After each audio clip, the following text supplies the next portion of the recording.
Welcome to the first ever edition of Average Joe News Co. Before I get started, I want to explain what you've clicked on here. This is a news channel, but it is not a news channel. The intention behind this was I felt like there was a lot of mainstream kind of news channels out there that were very serious, very corporate, and covered, a lot of very important but very serious news stories.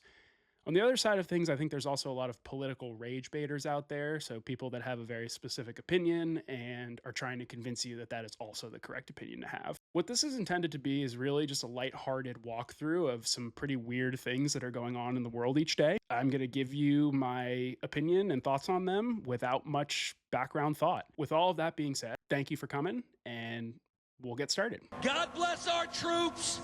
God bless America. And gentlemen, start your engine!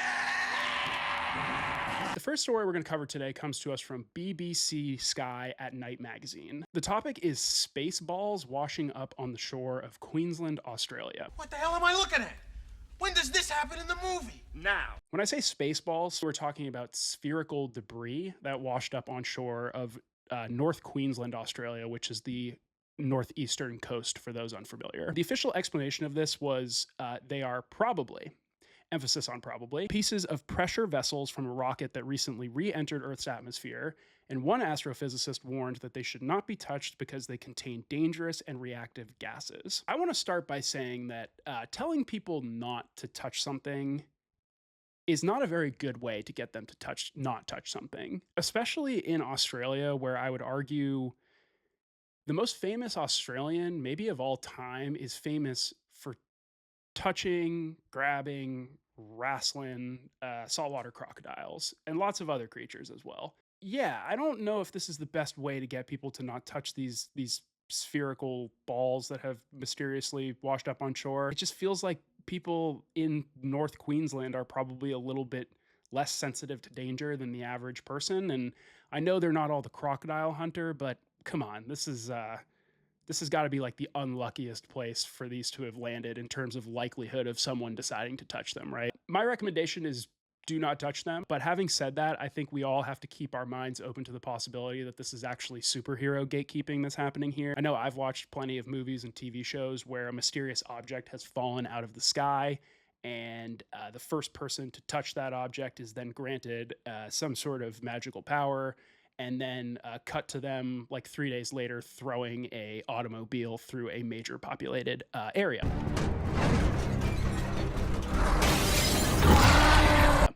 So yeah, please don't touch these things if you're out in North Queensland, Australia. It could just be superhero gatekeeping by the astrophysicist community. Up next, we have Merlin the Duck.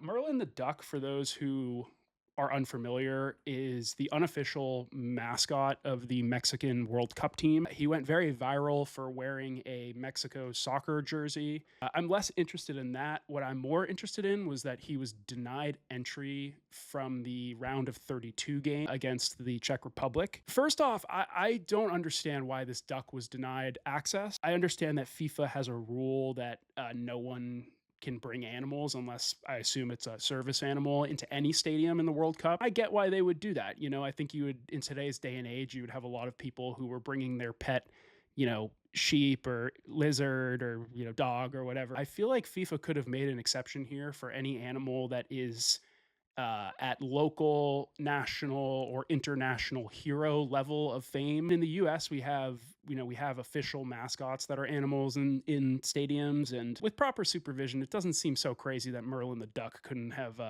been granted access to the stadium. Now, I will say, I look at this a little bit differently. I think what happened here was Merlin the Duck, when he was denied entry, I don't think he knew what was going on. I think his duck brain probably took a little bit to process that he was not being admitted into the match for the team that he really carried the vibes for. And at first, I think that didn't compute. So his good vibes and whatever duck voodoo he had inside of him was allowing them to continue through the round of 32.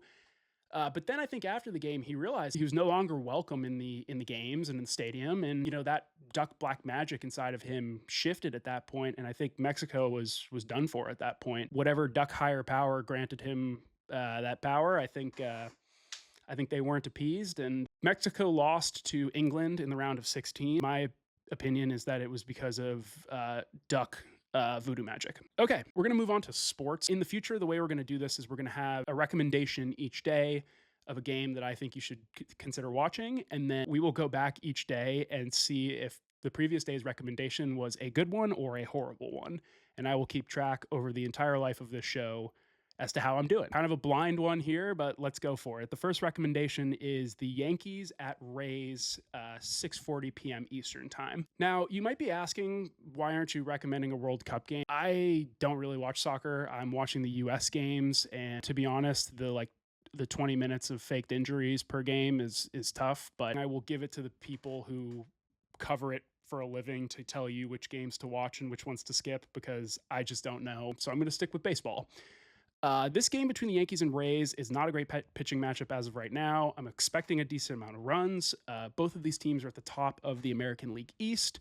And this is interesting to me because the Yankees have had a very, very bad month in June. And so we'll see if they can right the ship or if they're going to continue to slide. There's absolutely nothing more exciting than game 78 of 162 in a baseball season. These games in the summer can just be a real slog. Even, if you're a big fan, it just feels so meaningless sometimes to be watching these games in the middle of the summer when it's just so far away from the end of the season, especially if your team may or may not be doing as well as they were expected to at the beginning of the season. But yeah, check out that game if you're interested in some midsummer baseball. Moving on to weather.